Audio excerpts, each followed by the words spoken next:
Will you be contesting again in 2024 elections? Yes. For my third term, Ghanaians should be ready. Are you daydreaming? Mine is not an ambition, but it's a mission. Has the president mismanaged the economy? We are in an economic mess, and the leader is responsible. This government, they don't listen until Baumia sends Yeboah to court. That is only time that I will ever believe the statement that he made. You are not kids over here. What is bubbling up in Ghana now is more than tsunami. Now the exchange rates, we do some exchange rates. The moment that you see political parties fighting and jogging for position, then you see that armed robbers are fighting. So in this case, is that president not courageous enough to admit his failings? Have you ever seen anyone who is that about who is ever courageous?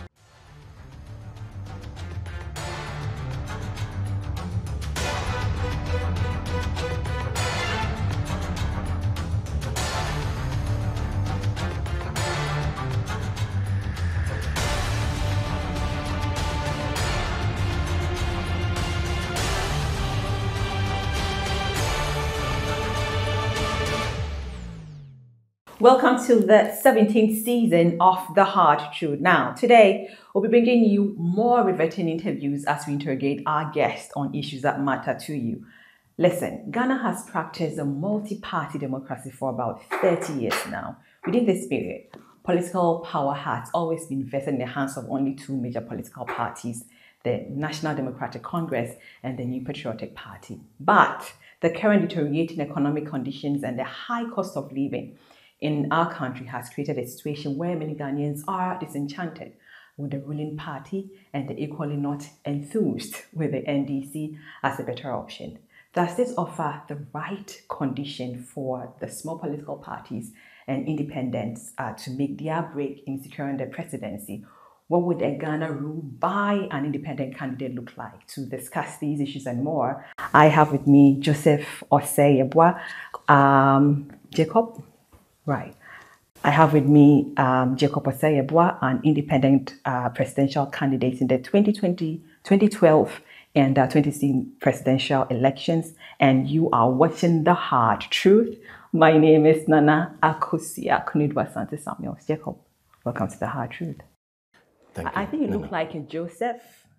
You see, for some reason, I think it's the mantle that I'm holding. Right. A lot of people normally call me Joseph. Joseph. It's because of the spirit within me. Reason, I've seen yes, as Joseph. Somebody. Yes, I was really. So I think that is my spiritual name. Are you with me? I get so it. Don't worry, that it's not a mistake. It's not. Because I'm the Joseph to save Ghana.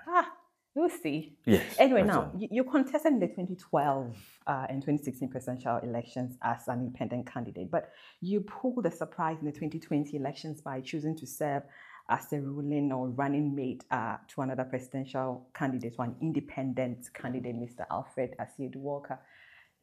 I've always wanted to ask you this: what informed that decision?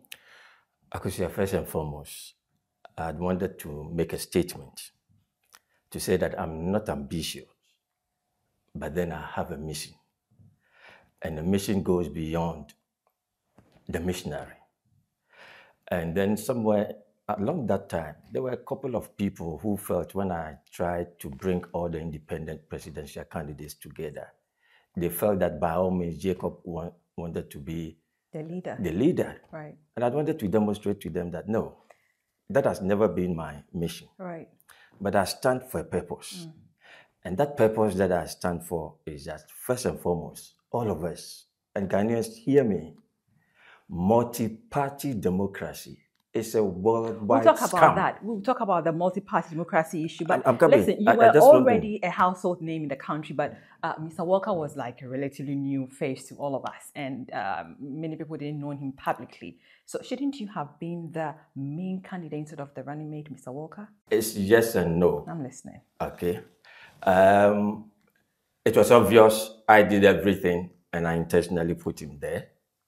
Okay. What does that mean? What that means was that... Were you just doing behind the scenes things? You just be the face. I have an agenda. Let me just pose as a running mate, but I'll be the president, in court. I mean, was that what your plan all along? It was something of that sort. You know that workers You stood. just You told see, Ghanaians, worker. multi-party democracy says, can we not scamming us No, by no, no, giving no, us a no. front, a worker guy, but you were doing everything you said. You were the main person. No, that is not it. I'm I said listening. that I did in terms of just trying to qualify it and everything. I did everything and just say, you go and I'll still support you. Just to make a statement to those who were Was saying Mr. that, Walker ready for 30 plus million people? he tried in 2016 and then unfortunately we couldn't make it. And that was the time that the two of us decided that we'll move together. Okay. And so Let me just ask you bluntly, was it in terms of resources? Did he have more money than you? So you thought, oh, okay, let's use your money. I mean, can I say that? it's not that per se. It's not that per se. You see, personally, I have a great agenda. And that agenda is that for my third term, Ghanaians should be ready. And in 2020, I realized that it wasn't so. So I needed to make a statement that mine is not an ambition, but it's a mission. But Jacob, I'm confused. Jacob Joseph. No, whatever it goes. Yeah. Now, as an independent candidate, you personally pulled about 15,000 votes in the, both 2012 and 2016. But with the World Cup partnership, you pulled about 9,704 votes in 2020 elections. Based on these results, was the partnership with World Cup a failure? It was a total failure, and it actually demonstrated, once someone gets power, the way the person comports himself and things like that. And I think that if you had actually listened, I'm sure we would have gone far ahead. But what are you trying to say? You see, right. Let me leave these issues. To No, me, no. they are just petty to me. It's not petty. If you tell Ghana 30 plus million, I'm giving, or I'm in partnership with Mr. Walker guy, to leave this country. I'm sure there were a lot of thoughts that went into that. It's not petty. 9,000 people voted for you. 15,000 plus voted for you 4 years ago. So, I mean, you just can't tell us it's petty. Was Mr. Walker ready for the challenge? I can't say so. It's up to why did you waste your time then? I mean, if you're not sure at that time whether you were ready or not, so why did you waste all of us our time? What was that for? I think he's in the best position to answer. No, you were his running mate. Yeah, there were a whole lot of things that I think that, everybody and his leadership style. Okay, and so when you give the leadership to someone, just respect the person's position. But whenever you advise the person and the person does not take your advice. Who put in more money, Walker or you? No, but I mean, he's supposed to put in more money. So was it about money for you? No, it wasn't money, because the amount that I spent organizing from 2016 up to 2020, and it was curious. October. Let me just pick my pen and paper. Tell me, how much have you spent? I mean, an election, put in 2016 and the other period together. In total, how much money has gone down the drain on campaigning? From 2012, 2016, right, and then 2020. Yes. In terms of, I know that I've spent, I think close to around 15 million. $15 million. No, Ghana cedis. 50 million Ghana cedis. Will you be contesting again in 2024 elections? Yes. Okay. That is what I'm really preparing, because, truth passes through 3 stages. First, it is radical, just as in 2012 when I came in, a lot of people, what are you going? In 2016, they said that the second stage is opposed. And the third stage, it becomes self-evident. And so the third time that I'll be going in 2024 is now self-evident. And in 2024, everything was also done by calculation in all of these decisions. 2024 election will be 70 years to that of 1954 elections, where a lot of independent won seats. That is about 61. That is the highest. And so definitely in this 2024, there's going to be that repetition. They say history repeats itself. Because you are hopeful. But Yeah. what do you make of the perception that independent candidates like yourself, who want to be president, are pursuing nothing but a fanciful hope and remain, a daydream? Are you daydreaming? Not really. You see, rather, I would say that Ghanaians, we've not come to the point of understanding what democracy is and what we are actually standing in for.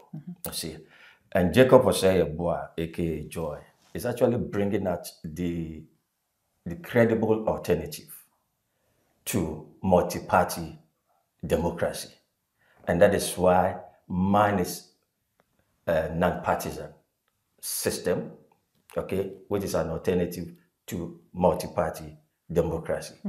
And when we talk about democracy, Akosua, democracy is originally non-partisan.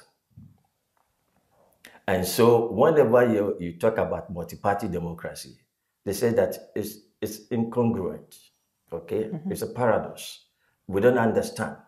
And honestly, recently, I think last Tuesday at the IEA dialogue, the former Chief Justice, Her Ladyship, Sophia Kufu, actually confirmed that democracy is non-partisan. And so I asked you the question, if democracy is non-partisan, and then we have a constitution, okay, that inures itself to multi-party democracy, then it's a paradox. Right, because you subscribe to the view that until we change our constitution, we won't develop. And there's a call which has been made by several Ghanaians, so many Ghanaians over the years, but it seems to be falling on deaf ears. How do we make this a reality? First and foremost, those that power has been given unto, they are benefiting from that. So it's very difficult for them to actually let go. I mean, we all know what Professor Mills did in 2011 when Mahama took over.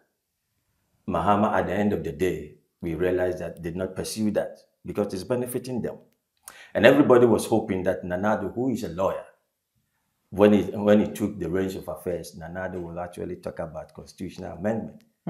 But that is one of the least talked about topics. Why are they? I mean, why are they feeling reluctant to consider it? Can you imagine if you're president and then you have all this power, you have the state's power, okay, combined to that of the executive arm of the government. And so at the end of the day, with such excessive power, who would want to let go of? And that is why Ghanaians, you want to be president. You want to be president, and you have partial power. So how would that affect your ruling? I mean, how would that change the constitution? From what you're saying, how would that affect your ruling us? You mean this the current? When the constitution is changed, now the president has absolute power based on the current constitution. Now, when it's changed, you want to be president. 2024, you become the president. Hopefully, what happens when that is changed? No, when it's changed, to me, it's better. And it's something that I've been advocating for. Why is it better? What makes it better? No, you see, leadership is about serving people. It's not about lauding people. And our constitution has made it in such a way that we allow the leadership, especially the executive, to lord over us. And that is something which is fundamentally wrong. And we got to change it. If you're a leader, you are there to serve people. Okay? And so once we change that mindset, it will humble those who are seeking that office to know that I'm there to serve. And to be honest with you, you see, when you become the president, and that is why in other jurisdictions like UK, they call it prime minister, which means the first servant. You are a glorified servant to the whole nation. You come and say that I have the ability and capability to serve you people, and I'm humble enough to listen to you. And so the state gives you all the powers, all the tools that can help you to serve us better, but not to lord over us. Yeah. Not when in those days, yentie, And then if you are flying with private jets and people are talking, you say you don't listen to it. No. But you talked about multi-party system, it being a scam. Now, let's just have a course to that. Which of these are, I think is quite radical. In multi-party democracy, multi-political parties run for national elections and we have the capacity to gain control over the government, yes? So you believe that we need to boycott multi-party democracy to save, to save the future generations. What exactly? I'm keen on that. What exactly, Jacob, about multi-party democracy are you dissatisfied with? You see, first and foremost, we need to understand what democracy is, okay? The ancient Greeks, okay, carved out democracy as far back as 620 BC, 620 years before Christ was born, okay? When they carved it out, it was meant to resolve three issues. First, which is ruled by a few, that is oligarchy, the oligarchs, okay? The second thing that they wanted to resolve was what they term as tribes people. What the ancient Greeks meant by tribes people is not about the tribe that people came from. But in their amphitheaters, they used to have their philosophers like Socrates and Plato and all of that. And so they got a lot of people rallying around these philosophers. And whenever there were national issues, these philosophers will go to the amphitheaters to espouse their solutions, okay? And so they became more or less what we currently call political parties. And they realized in ancient Greece that was actually polarizing their nation, okay? Because you have a group that is saying, I'm for Plato, I'm for Socrates and things like that. So democracy was actually to resolve that, okay? And the third thing that That's democracy... factionalism, okay? Factionalism, right. Okay. And then the third thing that it was supposed to do was what we call barbarism, the barbarians, okay? That is disrespect to fundamental human rights and disrespect to rule of law. Okay, so these were the three things that democracy were carved out. And democracy was practiced as non-partisan from 620 BC until 1789. In the US, when there was dichotomy between the federalists and anti-federalists, which actually degenerated into forming the first political parties in the world. Hitherto, democracy had been practiced as non-partisan.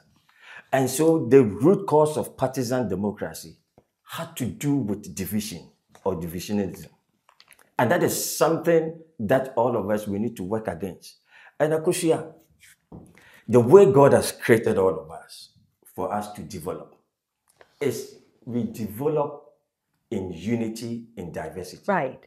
You've said a lot. So, do you have a problem with the concept of the multi-party democracy, or you have a problem with the way we are practicing it? No, it's everywhere. It's not in Ghana alone. It's manipulative. You see, and at the end of the day, so you haven't answered my question. Oligarchy. You haven't answered the question. Do you have a problem with it or the practicing of it? No, I have a problem with it because it's fake. The originality is non-partisan. And that partisanship, which has been grafted into democracy, makes it fake, a counterfeit to the real democracy. And so if we want to practice democracy, then we should go back to its origin. And let me remind you, when President Obama came to Ghana, he said that I've traveled to great nation. I began by going to Moscow for two great powers. And from there, I went to the world's highest economy, that is Italy, Rome, and I've come to Ghana. And he said that the 21st century will be shaped not by what will happen in Washington, Moscow, or Rome, but what will happen in Accra, Ghana. And then he went on to talk about our democracy. And he said something which was fundamentally the truth and the key that he gave us. Which is that what? Each nation nurtures democracy based on its own tradition. And when you talk about democracy, it's not about political parties. Okay, and so the tenets of democracy had to do first is respect to fundamental human rights, and second, respect to rule of law. And so any system of governance that respect fundamental human rights And that's respect rule of law. Are we not doing that? Are we not respecting our fundamental human rights and the rule of law? Are we not doing that? But again, you believe that we should have, our own democratic structure. You propose that election in such a structure should be limited to the legislative only, with the executive made to individuals who are independent and are not connected to any political parties. How do we select these people to make up executives? First and foremost, the structure that I've been advocating for is that, we have the three arms of government. Theoretically, we say that they should be independent. Now, what we need, Africa needs, and Ghana in particular needs, is that our parliament becomes non-partisan. Hitherto, we didn't understand it, but with this hung parliament, is bringing out the meaning why our parliament should be a hung one, should be non-partisan. Parliament is the model of our whole nation because of our representation. And so whatever discussion, that is where we take legal decision that bind on all of us as Ghanaians. And so whoever that goes over there to make arguments should make argument in the interest of our nation, not in the interest of their party.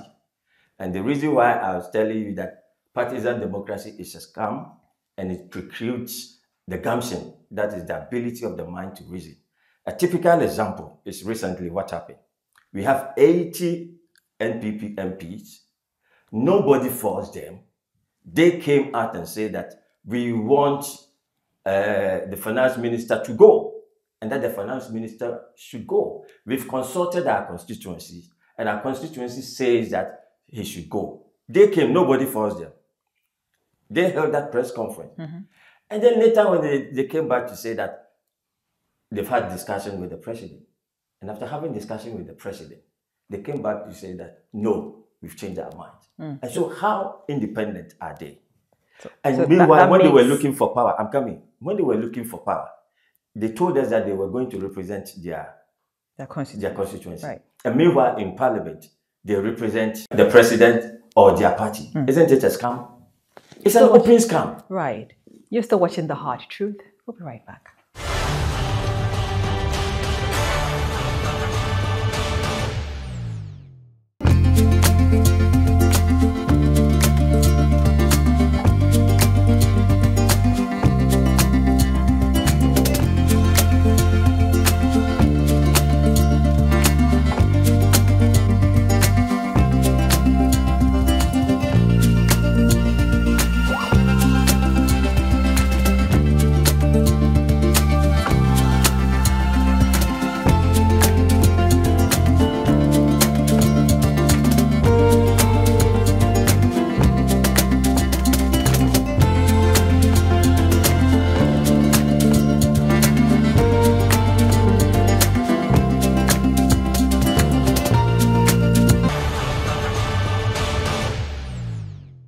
Welcome back. You are still watching The Hard Truth. Independent presidential candidate Jacob Osei Yeboah is still here.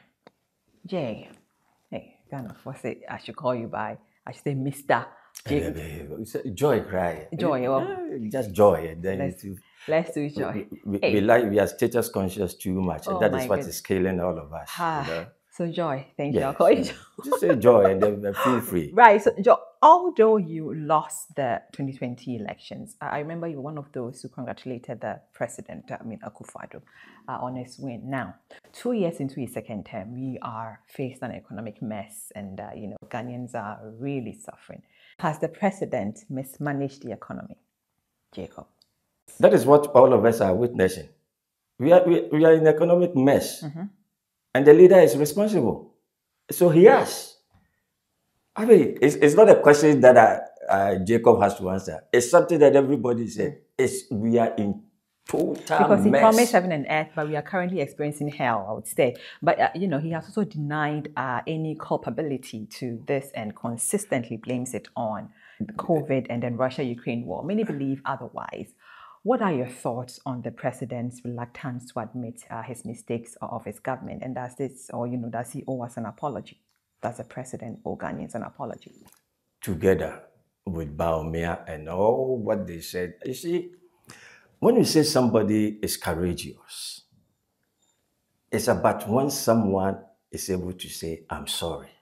Courage is not about yobbing people, saying as if you talk as if you want to poo-poo. You understand? That is not courage. As a leader, true leadership is seen when a nation is in crisis and the leader assumes responsibility.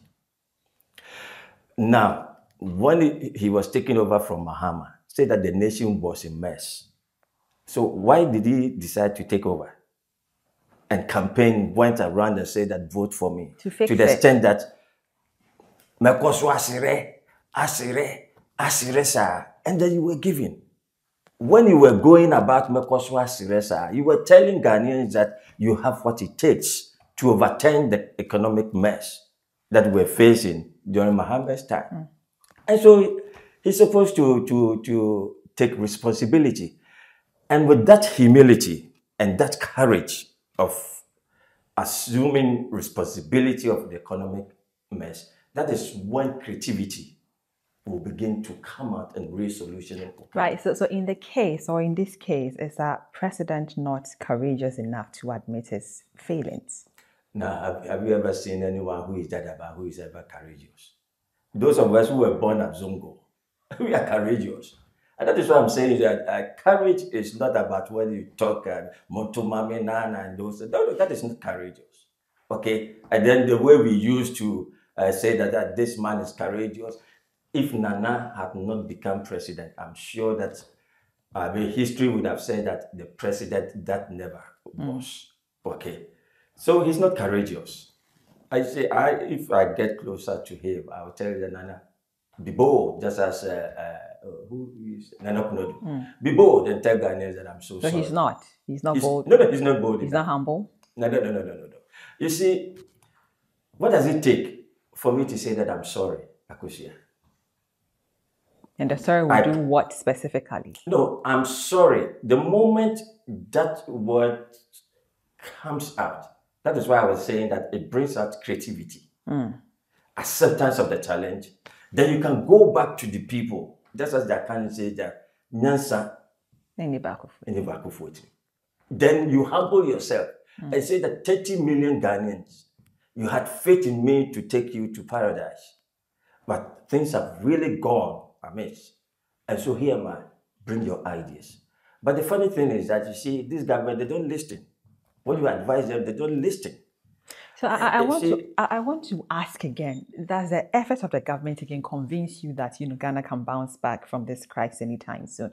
And can the president take us out of this mess? Can he take us out of this mess? Look, he said that as for death, they cannot bring it back, but as for the economy, they'll be able to bring it back. But you see, if you look at the trajectory from 2016, when they came in 2017, 2018, was the work of NDC that they actually enjoyed.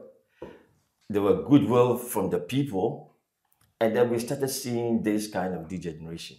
Okay, and so it's very difficult, beneath what was actually being espoused, that everything seems to be all right.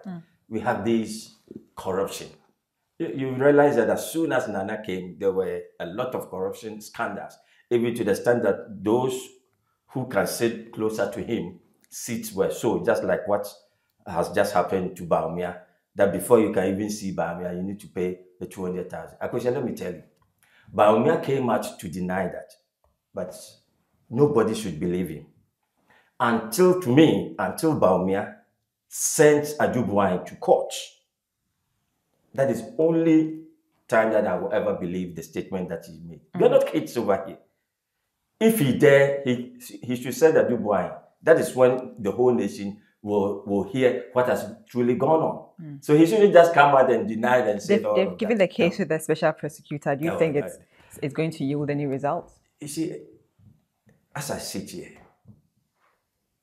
I've lost faith in the judiciary. It's not because of what has been happening at the national. You see, whenever I make a statement, it's my own. personal experience. If you remember, in 2016, I took the Electoral Commission to court. Yes. I was slammed, okay? I lost the case. Now, this is exactly what J. Mensa has done. All what I said to, all what I sued the Electoral Commission for is what J. Mensa has done. And so the judiciary, that as at that time, he said that was, because I quoted this same law that J. Mensa is applying. It's that same law that we went to court for mandamus. I had an issue with a lawyer, and I took it to the General Legal Counsel. Nothing happened. And so sometimes you wonder, you see, and that is why this nation continues to sink, because democracy has got two legs: respect to fundamental human rights and respect to rule of law. And democracy becomes a stillbirth when the rule of law is being destroyed. And the moment people lose trust in the law, I'm telling you, what is bubbling up in Ghana now is more than tsunami. But shouldn't we give the special prosecutor the benefit of the doubt to, look into the matter? Oh, they can always continue to do that. I mean, they can continue to do that. You remember when even Martin Amidu was elected, I came out to say that if people believe that Martin Amidu is going to jail anybody, it's only going to be houseflies. The only thing that Martin Amidu can jail is housefly. Because I didn't believe that. It can never happen in Ghana. We will never prosecute anyone under their watch, a special prosecutor's office. It won't happen. You see, it's the same thing like the fight against Galamsey. And then I made a statement, and some sense they said, that was when they said that until the tycoons behind are actually arrested, it's just a facade. I see. Now, as a presidential hopeful, you present yourself as, someone qualified to lead this country. What would you have done better? Or would you have done a better job than the current president? And how differently would you manage this crisis? Akosua, from 2010 April, when I began this presidential mission, I've never changed. And in 2011, when I launched myself, I spoke about working Ghana agenda. And as soon as MPP and NDC, who I normally term as the prophet of Asherot and Baal, hoping that the God of multi-party democracy can bring good governance, and I, like Elijah, keep on just laughing at them. The moment I mentioned working Ghana agenda, Mahama made a very big, huge billboard, if you remember, and he lifted his hand into the air, working for you. And their counterpart, MPP, Ghana will work again. And so I said, if that is the case, working for you, let's see what Mahama will do. We saw what Mahama did. Ghana will work again. I'm telling you, Ghana is rather reversing. With Akosua Konadu one. Okay. You see, Baumia was saying that the exchange rate during Mahama's time was Bedonyami exchange rate. But now the exchange rate is Bedosa some exchange rate. Okay? But Baumia. And so the working Ghana agenda that I said I was going to bring, one of it, I mentioned that I will use ICT. And that is what they've been using with digitalization and Baumia. You're economists. Did they steal your ideas? You think that's my idea. You see, the funny thing is that even with Baumia's digitalization, when NDC was in power, I took them to Germany. I took Julius Debra, Akosua Konadu, and Eric Opoku. These people, they are very wise, I can assure you. We opened a lot of things in Germany for them to see how their national identification systems work, okay? And how we can actually bring that technology in Ghana for it to work for us. And to be honest with you, the methodology that the NDC was going to use, if they had stayed in power, I think it would have been better than what Baumia is actually doing. And whilst I was doing that, these same MP people were also coming to me, and I was sharing the ideas with them. I mean, that is who I am. let's not go in circles. Jacob, what will you do differently to manage the crisis? This crisis, Yes. first, is to take out corruption and the personal interest. It's just like as it came out to be. Those who are really behind Galamsey is the government itself. The forex that we are all suffering, who are those benefit? It's the government itself. Because let's talk about the forex. You always need in markets, okay, there's always a balance between supply and demand. And if you want price to go down, then you should have a lot of supply. Okay?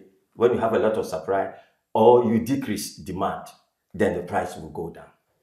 With forex, we've all heard what is actually going on between Bank of Ghana and how you can have people from Forex Bureau can buy these forex and sell it out. Recently, just yesterday, myself, when some people were bringing me money, I had to stop them because the exchange rate was 12,335.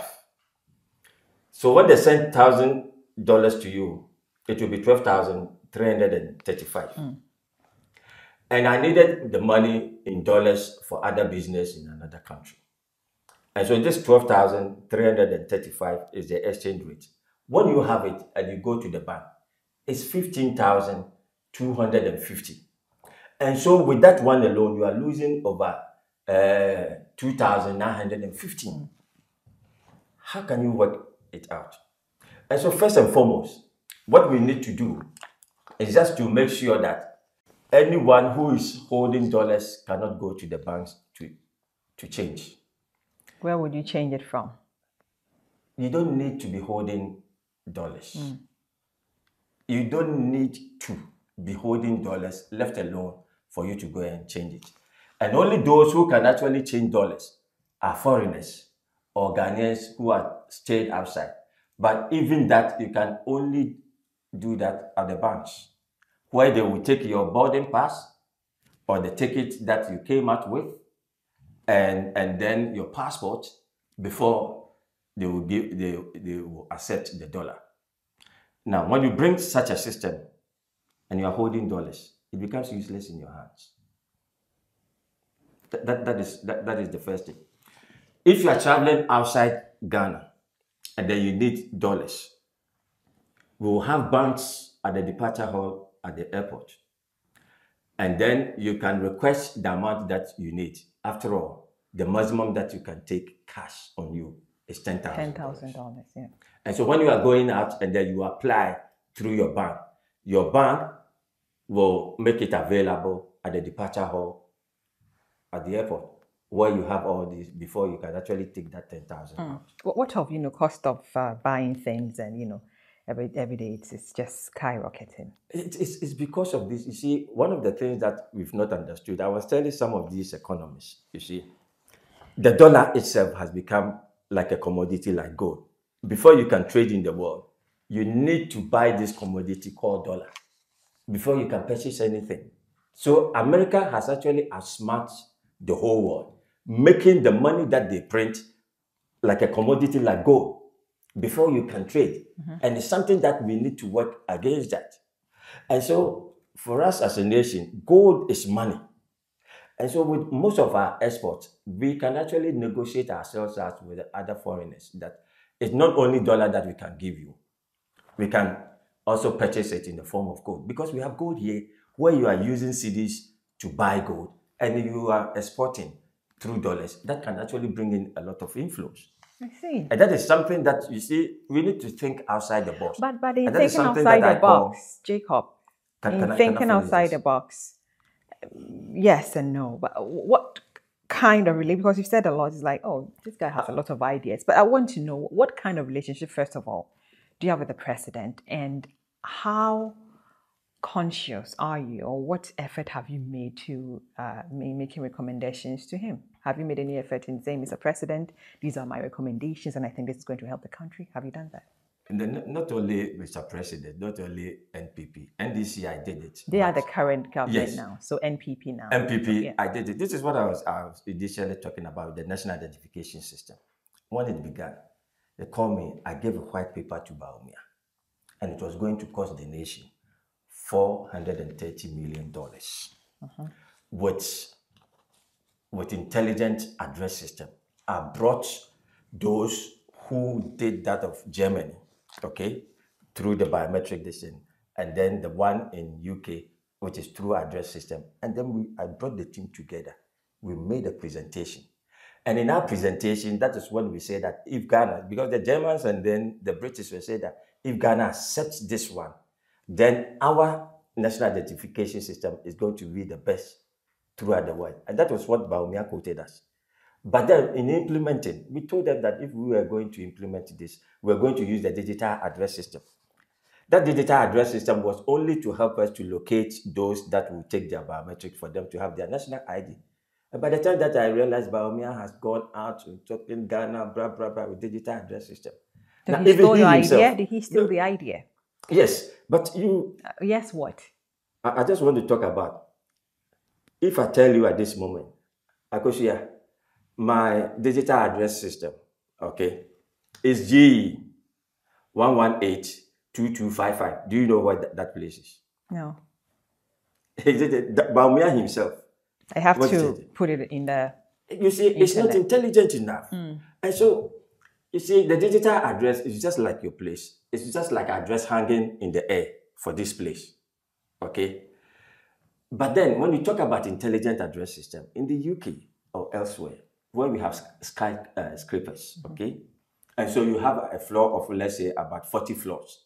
And each floor will have about 10 or so apartments. But then whenever there's a crisis in any apartment, okay, the paramedics can go straight to that particular district.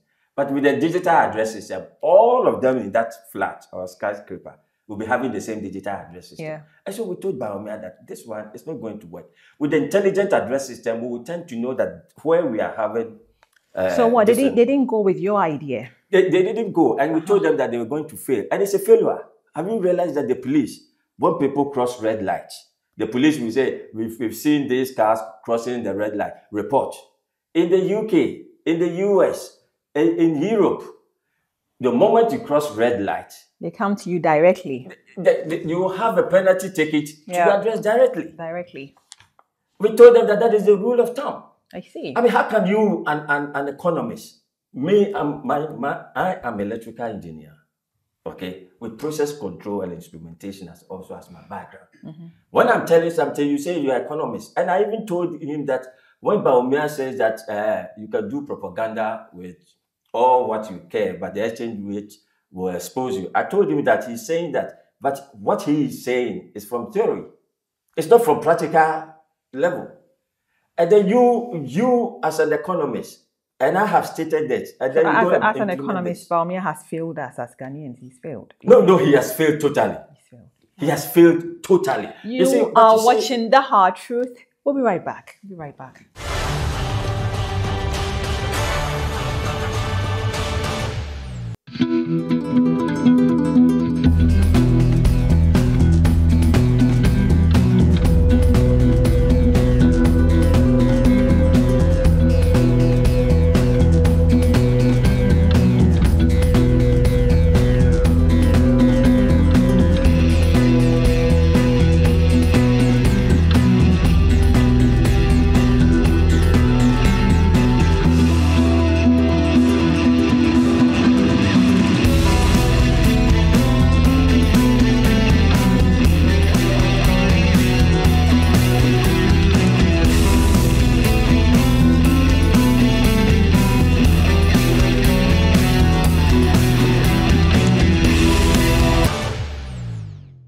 Welcome back. You are still watching The Hard Truth.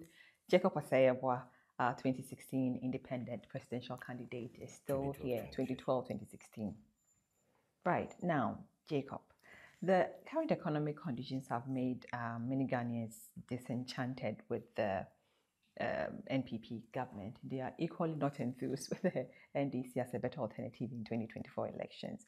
this has created a situation where some Ghanaians have decided not to vote, while some are willing to consider voting for smaller political parties and independent parties or candidates.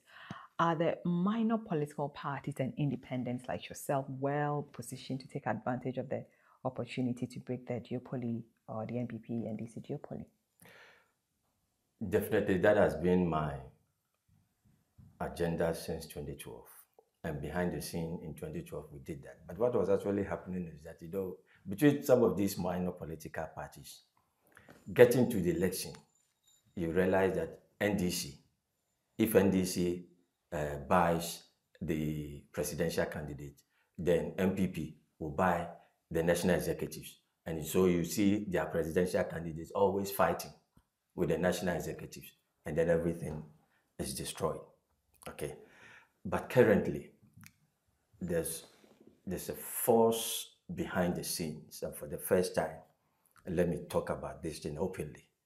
This rescue mission that NDC is talking about, it's actually about 18 groups that have come together, and that is the theme, rescue mission, and then NDC. 18 groups in the NDC coming together. No. I say that it's 18 independent groups within Ghana. Right. And we have almost about 50 that we are still talking and aggregating together. Okay. And by all means, we know that the MPP and NDC will send out most. And so the things that are normally discussed privately will actually come out. And that is why... Is Akpalu in this group? Is he part of your people? No, so far, it's not. But have you approached Kofi Akpalu? Why won't you add him to the independent candidate? It's a system now. It's about independent thinking groups, okay? CSOs coming together. I see. Okay. And very soon, at least by the first quarter of 2023, by all means, we're going to launch ourselves. And then, and that is what we're going to do. Definitely, we're going to extend that invitation. It has always been there for these minor political parties. And currently that we have about 17 of them, and that has been disqualified. It's better for all of us to come together, to put our resources together, and fight MPP and NDC. You see, this partisan politics precludes. But are you a better option than the NDC and NDP? And what do you have to offer?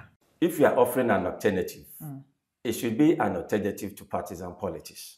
An alternative to partisan politics is non-partisan democracy or politics. That brings the national interest to the fore rather than personal or party interest. All the ideologies of the political parties, they are fake. I see. Yes, you see. Putting our resources together, you mentioned. How much does it cost to win an election in Ghana now? You see, Akosua, a lot of people spending a lot of money. How much? I mean, we've heard what the CSOs have come out. If you want to become president, you need to spend about $100 million. And to me, I think that is stupidity, because they have to use this money to buy the mindset of people, because they themselves are criminals. The moment that you see political parties fighting and jogging for position, then you see that armed robbers are fighting. It's Akosua, what is even the importance of these political parties? You start elections from polling stations, you come to the constituency, you come to the district, you come to national, and select people. You win election, then you give us bad governance. MPP and NDC.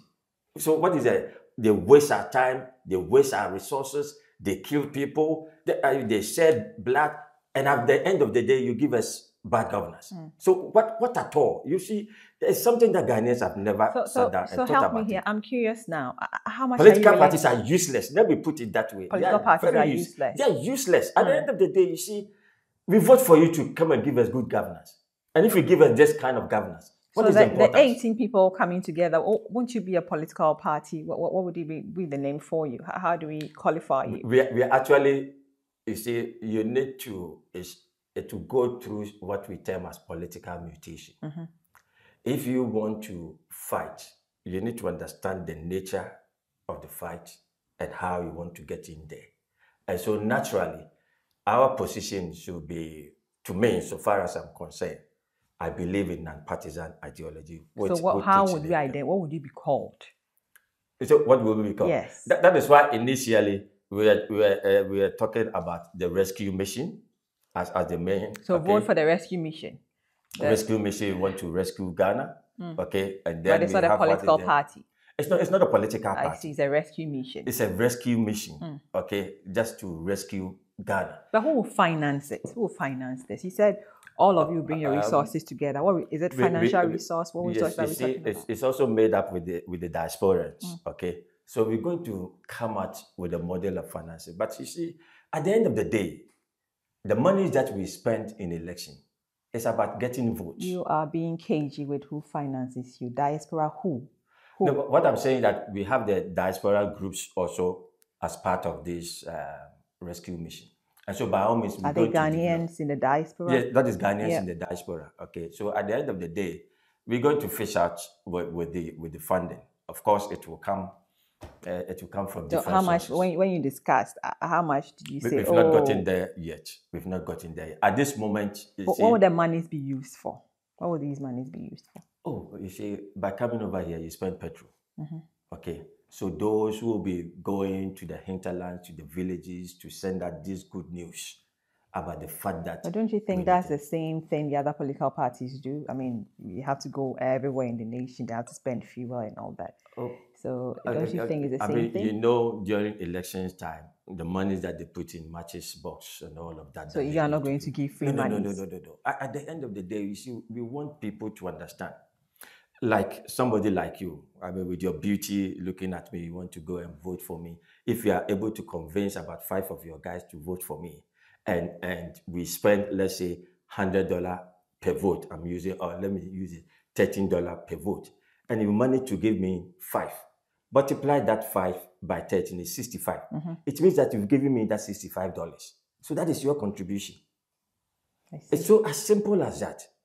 If you really want to rescue Ghana, and out of your own evolution, you go out to speak for people to vote for this great coalition which is coming out, it means that you've spent money, despite the fact that maybe you didn't use physical money to give it to us. I see. So whatever thing that can translate into votes for us is what Ghanaians. And so we're saying that Ghanaians... But whatever it is, we are calculating in $13, something. $13. So, right. So, and then financial backing comes with demands and conditions. So what are some of the things that you have had to promise your financial backers in order to secure financing for your campaign? We're not going to have a financial backer. Everybody will have a say. And that is why I'm translating the financing into actions by individual that can ensure that we get a lot of votes without necessarily paying. Okay, and it's going to be something we're also just trying to develop an app. This app, we started it way back in 2020. And that app will also come out with crowdfunding and all of that, okay, from individuals and things like that. And so at the end of the day, everybody would see himself or herself as part of rescuing Ghana, not only selected few. And that is why we wanted Parliament to be non-partisan. Okay, now we have that in Parliament. So it's always controlled by the NDC and PP. As president, hopefully, in 2024, what kind of relationship will you have with the legislature dominated by NDC and NPP, politicians? The 3 arms of government are supposed to work together as a matter of principle. So you need to relate with them with principle. Do your work as a legislator. Let me do my work as an executive. Do your work as a judiciary. That is what Ghanaians are actually yearning for. It's not about any kululu behind the scenes. Are you with me? And so I will relate with you professionally. It's not about anything influencing something that will not go well for Ghana. After all, I don't have anything to hide. I don't have I'm as plain as you've seen me. You can go and dig me out. I don't care. You understand? I see. So we need to relate with the people. You see, at the back of your mind, you should understand that you're not serving yourself. You are taking that position because you want to serve Ghanaians. That you see, this thing should be at the back of anyone who has any ambition 7 Ghanaians. To serve Ghana. So what are your final words to government currently and 30 million plus Ghanaians? What would you tell them? I will tell the government that there are a lot of ideas that is stole from people. And those with ideas normally have the spirit behind them that helps things to work. Tell me the exact one. Speak to them directly. You stole X idea. Which one did they steal? The national identification system. With Galamsey, since 2009, I started talking about it. And then in 2017, I made a presentation. And then we presented a business plan of 60 billion, how to transform Galamsey. I personally gave it to Professor Frimpong. And at the end of the day, look at what is actually going on. Had it not been myself, the Chinese would have taken our bauxite from Ghana. When Baumia was loudmouthing that within 3 years, we're going to have aluminium integrated this year, because he didn't understand what he was talking about. But as for this one, I would say that Baumia humbled himself when he was confronted. When he was confronted. And that is why they formed the GIADEC. You see, so if you're government and you humble yourself, you listen, things will go on well. This forest issue that I'm just sharing, if they are not at the center of it, we can help bring the demand of the dollar in Ghana down. And you see, when we want to talk about industrialization, it starts from CSIR. CSIR, when I had issue with Professor Frimpong, he asked them to send me away because I made a delivery. As to how to transform, how to industrialize Ghana using CSIR, because they've made the place useless. And all ideas and all forms of our industrialization should have emanated from there and being supervised and being monitored from there. But because of their self-interest, they've destroyed CSIR, and now they were selling their lands.